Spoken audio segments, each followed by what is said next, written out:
آپ نے کہا تھا کہ آباد کرنے کو، شہر کے آباد کرنے کو، اگر دیکھو نا اکثر شاعر سادات نے آباد کیے ہیں اور دوسروں کے لیے ٹھکانہ بنائے. مدینہ شریف حضور کی محبت میں آباد ہوا. وقت ہو تو بتا دوں ان کی جاگیر کیسے ہے، یہ بھی بتاؤں. سیدوں کی جاگیر کیسے ہے مدینہ، ذرا کہہ دیں یا رسول اللہ. اللہ کرے ان کے قدموں کے صدقے میں ہم سب کو حضور کے مدینے کی حاضری نصیب ہو. حضور کی ولادت سے 1000 سال پہلے.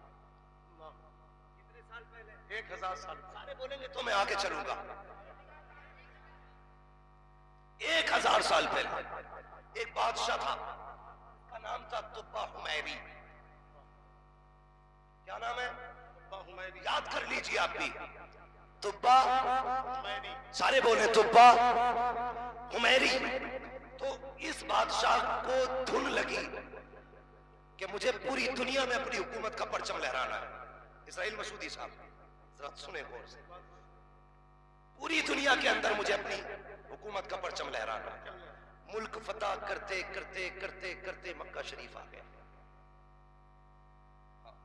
یمن سے یہ مکہ شریف تک آیا. اصول تھا جب یہ کسی شہر کے باہر اپنا پڑاؤ ڈالتا نا تو شہر کا جو بھی سردار ہوتا وہ چابیاں لے کے باہر آتا اور کہتا یہ قلعہ تیرا ہے، حکومت تیری چلے گی، قتل نہ کرنا. 3 دن ہو گئے مکہ شریف سے ایک بچہ تک نہیں نکلا. تو عمری کہنے لگا یہ کون سا شہر ہے بھائی، کیا اس کے لوگوں کو میرے آنے کا پتہ نہیں چلا؟ کا پتہ تو ہے، کا پھر نکلے کیوں نہیں؟ کہا یہ شہر ہے مکہ اور یہاں پہ ہے خدا کا گھر. اس شہر والے کسی سے ڈرتے نہیں ہیں. اس نے کہا کیوں؟ کہا سب کچھ کعبے کو مانتے ہیں. اس نے سوچا اچھا، اس نے فیصلہ کیا چلو کعبہ ہی گرا دیتے.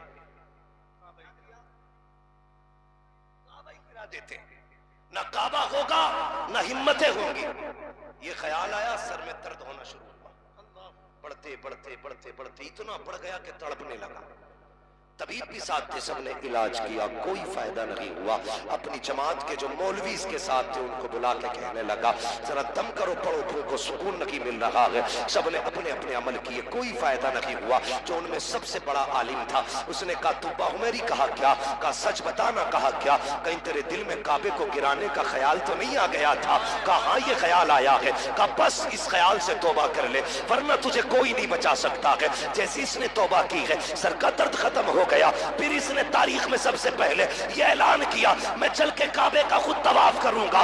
ننگے پیر چل کے آیا، کعبے کا طواف کیا. سب سے پہلے کعبے پر جس نے غلاف ڈالا اسے طبہ حمیری کہا جاتا ہے. اور طواف کے بعد جب اس نے سفر شروع کیا چلتے چلتے اس عرص مقدس پہ پہنچا جسے مدینہ کہا جاتا ہے، جس کو مدینہ شریف کہا جاتا ہے. جماعت کے علماء لمبی لمبی سانسیں لینے لگے. اس نے کہا ٹھہر کیوں گئے، لمبی سانسیں کس لیے؟ تو سب نے کہا تھا اس زمین سے محمد کے مدینے کی خوشبو آ رہی ہے، حضور کے مدینے کی خوشبو. کہا یہ کون ہے؟ کہا یہ نبیوں کا امام ہے. کہا کیا شان ہوگی؟ کہا اس کی یہ شان ہوگی اگر یہ راضی ہو جائے گا تو پیدا کرنے والا خدا بھی راضی ہوگا. نعرہ تکبیر، نعرہ رسالت، خاندان مصطفیٰ.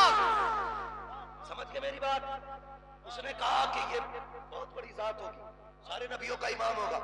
اس نے کہا اچھا اتنا محبوب. اس نے کہا پھر ٹھہرو اب سنیں مدینہ شریف کیسے آباد. 1000 سال پہلے، 1000 سال پہلے ہاں اس نے تقریباً 350 مکان بنوائے اس زمین پہ. کتنے؟ سارے مکان سنگل بلڈنگ تھی، یعنی کہ سنگل منزل. لیکن ایک مکان 2 منزل بنوائے. جو سب سے بڑا عالم تھا وہ مکان اس کے حوالے کیا. سنیں بہت غور سے، وہ مکان اس کے حوالے کیا. باقی کے جو 350 مکانات تھے اس میں علماء آباد کیے اور آباد کر کے کہنے لگا میں یہ جو 2 منزل مکان ہے یہ میں نے حضور کے لیے بنایا. اس نے خط لکھا، طبیعت خراب ہونے لگی.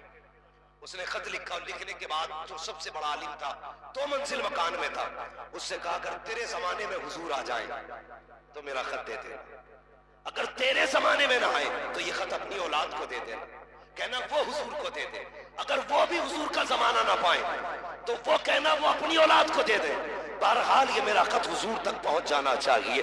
اللہ اکبر، 1000 سال پہلے حضور کا مدینہ آباد کیا گیا ہے۔ اب ذرا غور کرنا پیارے، 1000 سال کے بعد سرکار جلوہ گر مکے میں ہوئے، ہجرت کر کے مدینہ شریف آ رہے ہیں۔ جب مدینے میں آمد کا اعلان ہوا، بڑے بڑے امیر راہوں میں بیٹھے ہیں، لیکن اسی راہ میں ایک غریب بھی بیٹھا ہے، دنیا جس کو ابو ایوب انصاری کہا کرتی ہے۔ اللہ اکبر، راہوں میں بیٹھے ہیں لیکن سواری نہیں ہے، اس لیے راہ میں چپ بیٹھے ہیں، کیسے حضور کو لے کے جاؤں، غریب آدمی ہوں، لیکن خدا کی قسم بڑے بڑے امیر راہوں میں بیٹھے ہیں۔ آقا کی سواری آئی، سرکار سے سب نے کہا میرے مہمان بنے، میرے مہمان بنے۔ میرے نبی نے کیا کہا کہ نہیں، جہاں میری اونٹنی بیٹھے گی میں اس گھر میں ٹھہر جاؤں گا۔ اتفاق نہیں بلکہ خدا کا فضل دیکھیے، اونٹنی چلتے چلتے اس مکان کے آگے بیٹھ گئی جس کو 2 منزلہ 1000 سال پہلے تبا کمیری نے بنایا تھا۔ سب نے کہا اتفاق ہو سکتا ہے، دوبارہ اونٹنی چلائی گئی، پھر وہی بیٹھی، دیوارہ گھمایا گیا، پھر وہی بیٹھی، دروازے پہ دستک ہوئی، حضرت ابو ایوب انصاری آئے، آقا کریم کو دیکھا، قدموں کو چوما، اندر تشریف لے کر کے آئے، حضور رہنے لگے۔ اب سننا پیارے، جب حضور رہنے لگے ایک دن آقا نے فرمایا ابو ایوب انصاری جی یا رسول اللہ، تمہارے گھر میں ایک صندوق رکھا ہے، اسے نکال کے لائیے۔ دوڑے دوڑے گئے، صندوق نکال کے لائے، اس صندوق کو کھولا، اس میں ایک باکس نکلا، اس باکس کو کھولا، اس میں ایک خط نکلا، نبی نے پڑھا ہے، نبوت والی آنکھیں برسنے لگ جاتی ہیں۔ کیا لکھا ہوا تھا؟ اللہ اکبر، اس میں لکھا تھا یا رسول اللہ، آپ کی آمد سے پہلے میں آپ پہ کلمہ پڑھ کے جا رہا ہوں، آپ کا کلمہ پڑھ رہا ہوں، اور یہ مکان میں نے آپ کے لیے تحفے میں تیار کیا ہے۔ یا رسول اللہ، بس اتنا چاہتا ہوں قیامت کے دن بھلے مجھ کو ابو بکر و عمر کا مقام نہ ملے، عثمان و علی کا مقام نہ ملے، لیکن غلاموں کی صف میں جگہ مل جائے، اپنے غلاموں کی صف میں جگہ دے دینا۔ آقا کریم نے وہ خط لیا، ابو ایوب انصاری کو دیا، جب انہوں نے پڑھا چیخ مار کے روئے، کہنے لگے یا رسول اللہ، اب تک میں سمجھتا تھا نبی میرے مہمان ہے، لیکن اب پتا چلا نبی میرے نہیں بلکہ آج تک میں نبی کا مہمان بن کے رہا۔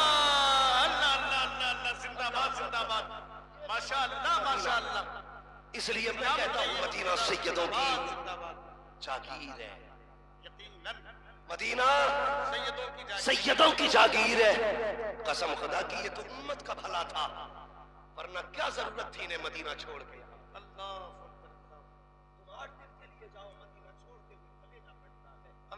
جنہوں نے ہمیشہ کے لیے مدینہ چھوڑ دیا، ان کے دکھ کا کون اندازہ لگائے گا، ان کے دکھ کا کون اندازہ لگائے گا۔ قسم خدا کی یقین جانے کرم رب کا، امام زین العابدین کو بچانا یہ بھی مصلحت تھی، یہ بھی مصلحت تھی۔ اور میں تو اکثر لوگوں سے کہتا ہوں یار ہوگا مولوی تیری پگڑی کا احسان دین پہ، ہوگا تیرے چھپے کا احسان دین پہ، تیرے رگ جگوں کا احسان ہو سکتا ہے دین پہ، لیکن سیدوں کے خون کا احسان ہے دین پہ، سیدوں کے خون کا احسان ہے دین پہ۔ یار سیدہ فاطمہ زہرا بڑا نام ہے، کربلا کی تاریخ بہت بڑی ہے، یاد رکھنا اس کی بنیاد میں سیدہ خدیجہ کی قربانیاں موجود ہیں، جو سیدوں کی نانی ہے ان کی قربانیاں موجود ہیں، جس کی بنیاد میں اگر کہوں تو خدیجہ کا خون بھی لگا ہے، خدیجہ کی دولت بھی لگی ہے۔ تم نہیں جانتے، اگر نہیں جانتے ہو تو سنو، خدا کے واسطے نبی کا بیٹا آیا کرے بلکہ بچھا دیا کرو، بلکہ بچھا دیا کرو۔ یہ کرسیاں یہ عزتیں ہمارا حق نہیں تھا، ہماری اوقات نہیں تھی۔ جانتے ہو یہ کس ذات کے بیٹے ہیں؟ رب نے کہا انی جاعل فی الارض خلیفہ، زمین پہ اپنا خلیفہ بنانے والا ہوں۔ پھر فرشتوں نے کہا مالک ہم ہیں نا، تو رب نے پورا قصہ سمجھایا، یہ بھی کہا اس میں میرا محبوب بھی آئے گا، اور اس کی یہ شان ہوگی وہ دنیا میں جائے گا، بظاہر 63 سال رہے گا، اس کا مزار بنے گا۔ سنو تم فرشتے ضرور ہو، لیکن جانتے ہو اس کا مزار اس کے جو مزار مقدس ہوگا نا اتنا بابرکت اور معظم ہوگا کہ زندگی میں جو فرشتہ ایک بار جائے گا نا اسے دوبارہ جانے کی اجازت نہیں ہوگی. اور ایک ایک تو نہیں 70,000 فرشتے صبح جایا کریں گے, 70,000 فرشتے شام کو جایا کریں گے, مگر جو ایک بار جائے گا دوبارہ نہیں جائے گا. لیکن اس کی جو امت ہوگی نا میں اسے فل چھوٹ دوں گا. وہ بار بار چاہے تو بار بار جائے گا. فرشتوں نے کہا تھا یا اللہ وہ گناہوں کے مجسمے, وہ گندگی کے بنے ڈھیر جن کی رگوں میں خون, پیٹ میں گندگی, آنکھوں میں ناپاکی, ان کی اتنی شان. فرشتوں کو یہ سوچ کے غم لاحق ہوا ہم ایک بار جائیں گے وہ بار بار جائیں گے. مفسرین لکھتے ہیں فرشتوں نے بازوؤں میں کالی پٹیاں باندھی, کالے جھنڈے اٹھائے, رب کی بارگاہ میں کھڑے ہو گئے, یا اللہ ہمیں بھی یہ مقام دے, ہم بھی بار بار جائیں. کہا فرشتوں یہ فیصلہ نہیں بدلا جائے گا, یہ ایک محبوب کی امت کا ہے. ہاں اگر آئے ہو تو سنو, یہ احساس دے دیتے ہیں کہ جہاں جہاں ان کے ذکر کی محفل سجے گی وہاں وہاں تمہیں جانے کی اجازت دے دی جائے. نعرہ تکبیر, نعرہ رسالت. علامہ مفتی حماد رضا صاحب قبلہ مراد آبادی فیضان حضور رئیس الادقیاء. سبحان اللہ سبحان اللہ. یہ اس گھرانے سے تعلق, خدا کی قسم 70,000 فرشتے صبح آتے ہیں, 70,000 شام آتے ہیں. جو ایک بار آئیں گے انہیں دوبارہ آنا نہیں ملے گا. خدا کی قسم اس ذات کا شہزادہ آیا ہے اور خود بھی کم نہیں ہے. میں تو ایک بات جانتا, میں سمجھ نہیں پاتا لوگ کس قابلیت کی بات کرتے ہیں, کس قابلیت کی بات کرتے ہیں. میں معذرت کے ساتھ حضرت کے بھائی ہیں حضور سرکار سیدی بادشاہ میاں صاحب قبلہ دامت لگتا ہے. ایک صاحب کہنے لگے یہ لوگ پڑھے لکھے کتنے کتنے, تو میرے ذہن میں بھی یہ خیال تھا. میں نے کہا جیسے ساری خانقاہوں کا معاملہ ہے نا کہ اولاد پڑھے نہ پڑھے بس پیر بنا دی جاتی ہے. میں نے کوئی سسٹم ان کا ہوگا یہ سوچتا تھا. میں ایک دن جلسے سے واپس آ رہا تھا, سرکار بادشاہ میاں صاحب کہنے لگے مولانا میری گاڑی میں بیٹھو, اپنی گاڑی ڈرائیور کو دے دو. میں بیٹھ گیا, مجھے کیا پتا سنے اور کوئی غیب کیا تم سے نہا ہو بلا, جب نہ خدا کی چھپا تم پہ کروڑوں درود. یہ حضور کی شان ہے. میں ان کے بیٹے کی بات کر رہا ہوں. بیٹھایا گاڑی میں, جو آگے والی سیٹ ہے مڑ کے پیچھے بیٹھ گئے. کہنے لگے مولانا ہم اعلیٰ حضرت کے بعد کی تو کسی کی کتاب تک نہیں پڑھتے. سنیں, اعلیٰ حضرت کے بعد تو ہم کسی کو پڑھنا ہی پسند نہیں کرتے آسانی سے. کل لوگ لاتے کتابیں حضور اجرا کر دو, جب کتاب کھول کے دیکھتے ہیں تو ایسا لگتا ہے یہ کتاب شروع سے دوبارہ لکھی جائے. کوئی کتاب دوبارہ لکھنے کے لائق ہوتی ہے. میں حیرت میں تھا, یا اللہ کتنا علم رب نے دیا ہے ان کو. تو وہ خود کہتے ہیں کہ اگر فتاوی رضویہ ہو کوئی بندہ عبارت پڑھ دے, اگر غلط پڑھے گا بارگاہ کے پلگرام کا فیض ہے. وہ کہتے ہم گریبان پکڑ لیتے ہیں, چیلنج کرتے ہیں فتاوی رضویہ کی کوئی عبارت پڑھو, ایسا کوئی نہیں سکتا اس عبارت میں مصطفیٰ کے شہزادوں کی نظر نہ گزری. ان کا اللہ اکبر. یہ سرکار تاجدار کرام حضور مختوم کرامی سیدی سرکار بادشاہ میاں صاحب قبلہ کا علم ہے. لوگ ابھی ذرا بھائی ضرور کے گردانے لیے گھوم رہے ہیں. اے بس کر یار, تیرے جیسے کتنوں کا علاج ہو چکا ہے ان کی چوکٹوں. ہاں کبھی تولنے مت آنا, بس اگر آئے نا تو یہ تمنا لے کے آ جانا, یہ تمنا لے کے آنا جب تک بکے نہ تھے تو کوئی پوچھتا نہ تھا, تم نے خرید کر ہمیں انمول کر دیا. وہ میری گزارش ہے, آپ لوگ آئے ہیں اور میری خوش نصیبی ہے حضور قبلہ تشریف فرمائے سے صاحب قبلہ ہمارے دلوں کی دھڑکن اور ہمارے آنکھوں کا چین. بھائی اگر ابھی تک کسی سے بندہ مرید نہ ہونا تو پھر آج موقع اچھا ہے, مگر ذہن میں خیال رکھنا یہ وہ پیر نہیں ہے جو مرید کرنے کے لالچ میں آتا ہے. جی آپ پریشان کریں گے تو پھر آپ کو نظام شروع کرنا پڑے گا. جب بیعت کی باری آئے نا تو تھوڑا خیال رکھیں. میں اپنی بات بتا دوں نا, میں کبھی بھی اگر مجھے ضرورت ہوتی میں حضرت سے صرف عرض کرتا ہوں حضور میں پریشان ہوں, تو بس نظر کرم ہوتی ہے. میں اگر ہزاروں کلومیٹر دور بھی ہوتا ہوں نا تو اللہ ان کی نظر سے مجھے محفوظ فرما دیتا ہے. بڑی ذات آئی ہے، بڑی ذات. وَأَمَّا بِنِعْمَتِ رَبِّكَ فَحَدِّثْ، اپنے رب کی نعمتوں کا خوب خوب چرچا کر، خوب خوب چرچا کر. اتنی بڑی رب کی نعمت. خدا کی قسم حضور کا بیٹا ہمارے بیچ آیا. بریلی کے امام نے کہا تھا کیسے آقاؤں کا بندہ ہوا تھا. بول بالے، بول بالے، آپ بھی بولیں بول بالے میری سرکاروں کے. تو ایک خیال ہمارے دل میں رہتا. ہماری ماں بہنیں بیٹھی ہوئی ہیں، اسلام کی بیٹیاں بیٹھی ہیں. گزارش ہے، کئی بار ایسا ہوتا رشتے نہیں مل رہے ہیں، گھر میں بے برکتی ہے تو لوگ تعویذ کے لیے بھاگتے ہیں. میں کہتا ہوں تعویذ کے لیے بھلے مت جاؤ، کسی صحیح النسب بندے سے ہے، یعنی جس کا نسب مصطفیٰ تک، جس کا سلسلہ بیت کا جو نسب نامہ وہ حضور تک متصل ہونا، اس کے ہاتھ میں ہاتھ دے دو. تعویذ کی ضرورت نہیں پڑتی ہے، اس کی نگاہ کرم ہی بیڑے پار کر ڈالے.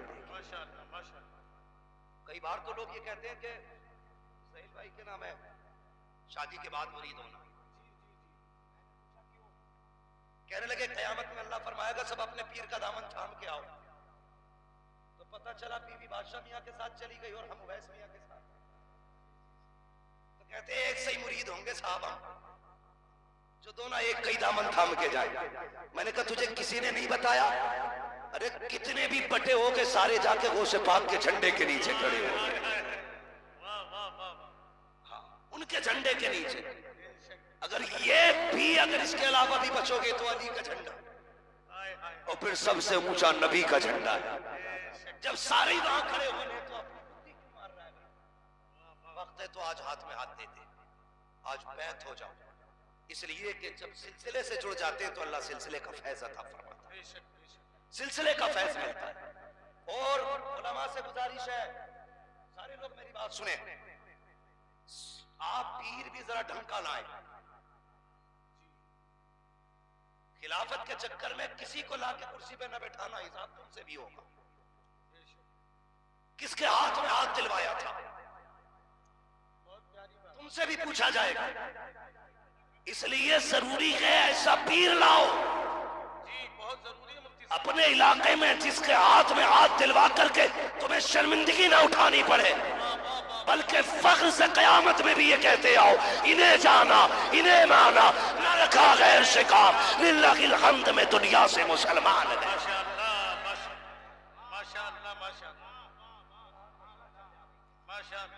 نعرہ تکبیر، نعرہ رسالت، جانشین حضور فاتح بلگرام، مسلک اعلیٰ حضرت، تاجدار بلگرام مقدس.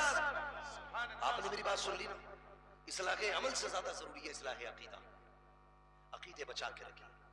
اور صحیح مبلغ، اگر میں نے کسی کو پایا مسلک اعلیٰ حضرت کا، صرف مبلغ نہیں بلکہ درد رکھنے والا، نظر عمیق رکھنے والا، امت کی فکر میں ڈوبا رہنے والا، اگر میں نے کسی کو دیکھا سرکار اویس مصطفیٰ کی ذات ہے.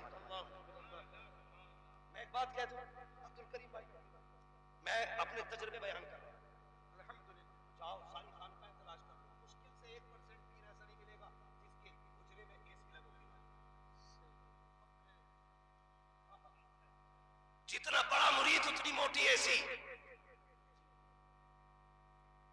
مگر آج بھی بلگرام شریف جاؤ تو پنکھوں پہ گزارے ہوتے ہیں. یہ نہیں کہ ہے نہیں ان کے پاس، کیا نہیں ہے ان کے پاس، کیا نہیں ہے ان کے پاس.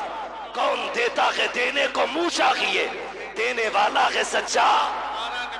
اگر نبی کے بیٹوں کے پاس نہیں ہوگا تو کس کے پاس ہوگا؟ مالک کونین ہیں کو پاس کچھ رکھتے نہیں، تو جہاں کی نعمتیں کہ ان کے خالی ہاتھ میں، یہ حضور کی شان ہے.